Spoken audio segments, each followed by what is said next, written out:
સીધા જે બનાસકાંઠાના પાલનપુર જ્યાં ફેક્ટરીમાંથી શંકાસ્પદ ઘી ઝડપાયું છે। ચંડીસર જીઆઈડીસીમાંથી ફૂડ એન્ડ ડ્રગ્સ વિભાગે દરોડા પાડ્યા હતા અને શંકાસ્પદ ઘી ઝડપી પાડ્યું છે। ફેક્ટરીમાંથી લાખો રૂપિયાનું શંકાસ્પદ ઘી મળી આવ્યું। અધિકારીઓ ફેક્ટરી પર પહોંચતા જ માલિક ત્યાંથી ફરાર થઈ ગયો છે। અગાઉ પણ આ જ ફેક્ટરીમાંથી 35 લાખ રૂપિયાનું ઘી મળી આવ્યું હતું। ત્યારે વધુ એકવાર આ જ ફેક્ટરીમાં દરોડા પાડવામાં આવ્યા છે। તપાસ હાથ ધરવામાં આવી છે।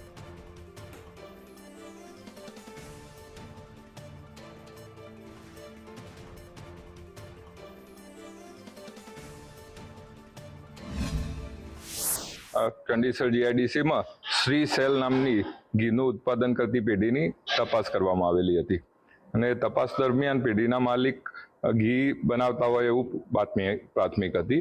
તો અગાઉ પણ આ પેઢી સામે 2 થી 3 વાર ઘીની તપાસ કરવામાં આવેલી છે અને ઘીના નમૂનાઓ નાપાસ સબ સ્ટાન્ડર્ડ જાહેર થયેલા છે। ત્યાંથી ગોડાઉનના માલિક એ નાસી ગયેલા। ત્યારબાદ આ પોલીસને જાણ કરી એમને હાજર કરી ફૂડ સેફ્ટી એક્ટ હેઠળની કામગીરી કરવાની પ્રક્રિયા હાથ ધરવામાં આવી। વિભાગે શું મુદ્દામાલ જપ્ત કર્યો છે? હાલમાં અત્યારે તપાસ ચાલુ છે। તો ભેળસેળિયા હવે બેફામ થઈ ગયા છે। કાયદાનો જાણે કે કોઈ ડર જ નથી રહ્યો તે રીતે ભેળસેળિયાઓ લોકોના જીવ સાથે ચેડા કરી રહ્યા છે, સ્વાસ્થ્ય સાથે ચેડા કરી રહ્યા છે। ક્યારેક નકલી પનીર ઝડપાય છે, ક્યારેક નકલી દૂધ ઝડપાય છે, તો ક્યારેક નકલી ઘી પણ મળી આવે છે। પાલનપુરની જ્યાં ફેક્ટરીમાંથી નકલી ઘી ઝડપાયું છે, શંકાસ્પદ ઘી ઝડપાયું છે, આ કોઈ પહેલી વારની ઘટના નથી। અગાઉ પણ આ જ ફેક્ટરીમાં દરોડા પાડવામાં આવ્યા હતા અને શંકાસ્પદ ઘી ઝડપી પાડવામાં આવ્યું હતું। જો કે ફરીવાર આ જ ફેક્ટરીમાં શંકાસ્પદ ઘી મળી આવતા સવાલો અનેક ઉભા થઈ રહ્યા છે। કારણ કે જો અગાઉ કાર્યવાહી કરવામાં આવી તો પછી ફરી એકવાર આ વસ્તુ થઈ કેવી રીતે? કેમ કોઈ કડક કાર્યવાહી કરવામાં નહોતી આવી, કોઈ કડક પગલાં લેવામાં નહોતા આવ્યા, ફેક્ટરીને સીલ મારવાની કામગીરી નહોતી કરાઈ, જેના કારણે ફરી એકવાર પાલનપુરમાં આ ફેક્ટરીમાંથી શંકાસ્પદ ઘી મળી આવ્યું છે। તો ચંડીસર જીઆઈડીસીમાં ફૂડ એન્ડ ડ્રગ્સ વિભાગ સક્રિય થયું। માહિતી મળતા તાત્કાલિક ટીમો ત્યાં પહોંચી હતી અને સીલ ફેક્ટરીને મારી દેવામાં આવ્યું છે। જો કે લાખો રૂપિયાનું આ ઘી છે એ મળી આવ્યું છે। જો કે અત્યાર સુધીમાં એ લોકો ક્યાં ક્યાં ઘી સપ્લાય કરતા હતા તેની તો માહિતી મેળવી રહી છે ટીમ, પરંતુ સવાલ એ થાય છે કે કેટલાય લોકોને આ લોકોએ નકલી ઘી ખવડાવી દીધું છે, તેમની સ્વાસ્થ્ય સાથે ચેડા કર્યા છે। તો આવા જે લોકો આરોપીઓ છે તેમના સામે કડકમાં કડક કાર્યવાહી થાય એ પણ જરૂરી છે। અગાઉ પકડાયેલા વેપારીની હિંમત કેવી રીતે થઈ કે ફરીવાર એ શંકાસ્પદ ઘી બનાવી શકે અને માર્કેટમાં વેચી પણ શકે?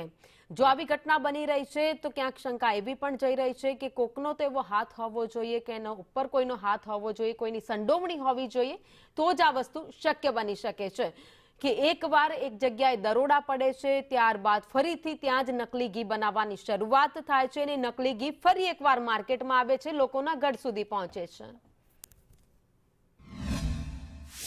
બનાસકાંઠા ફૂડ વિભાગે પાલનપુરના ચંડીસર જીઆઈડીસીમાં શંકાસ્પદ ઘી બનાવતી ફેક્ટરી પર દરોડા પાડ્યા છે। ગત મોડી રાત્રે ફૂડ વિભાગની ટીમને એક બાતમી મળી હતી અને આ બાતમીને આધારે આ દરોડા છે તે પાડવામાં આવ્યા છે। મહત્વની વાત છે કે જીઆઈડીસીમાં શ્રી સેલ્સ નામની જે એક ફેક્ટરી છે, આ ફેક્ટરીની અંદર શંકાસ્પદ ઘી બનાવતું હોવાની ફૂડ એન્ડ ડ્રગ્સ વિભાગને બાતમી મળી હતી। આપ દ્રશ્યોમાં જોઈ રહ્યા છો, મોડી રાત્રે ફૂડ એન્ડ ડ્રગ્સ વિભાગની ટીમ છે તે અહીંયા સર્ચ હાથ ધરી રહી છે, પરંતુ જે ફેક્ટરીનો સંચાલક છે તે ફેક્ટરીને તાળા અહીંયાથી રફુચક્કર થઈ ગયો છે। એટલે કે આ ગોડાઉન અને ફેક્ટરીની અંદર કેટલો મુદ્દામાલ પડ્યો છે તે હજુ સુધી જાણવા મળ્યું। એટલે કહી શકાય કે મોડી રાત્રે જે ફૂડ એન્ડ ડ્રગ વિભાગ અહીંયા સર્ચ ઓપરેશન કરી રહી છે। મહત્વની વાત છે કે ફેક્ટરીનો સંચાલક રફુચક્કર થઈ જતા અત્યારે ફૂડ વિભાગ દ્વારા પોલીસને જાણ કરવામાં આવી છે। પોલીસને બોલાવીને આ ફેક્ટરી છે તે ખોલવામાં આવશે। ઉલ્લેખનીય બાબત એ છે કે આ શ્રી સેલ્સ નામની આ જે ફેક્ટરી છે, આ જ ફેક્ટરીમાંથી અગાઉ પણ ફૂડ એન્ડ ડ્રગ વિભાગની સતર્કતાના કારણે 35 લાખ જેટલું શંકાસ્પદ ઘી છે તે ઝડપાયું હતું ને તેના નમૂના છે તે પણ ફેલ થયા હતા। એટલે કે અખાદ્ય જે ઘી છે તે અગાઉ પણ ઝડપાઈ ચૂક્યું છે। ત્યારે વધુ એક વખત ફૂડ એન્ડ ડ્રગ્સ વિભાગની ટીમ દ્વારા અહીંયા દરોડા પાડવામાં આવ્યા છે।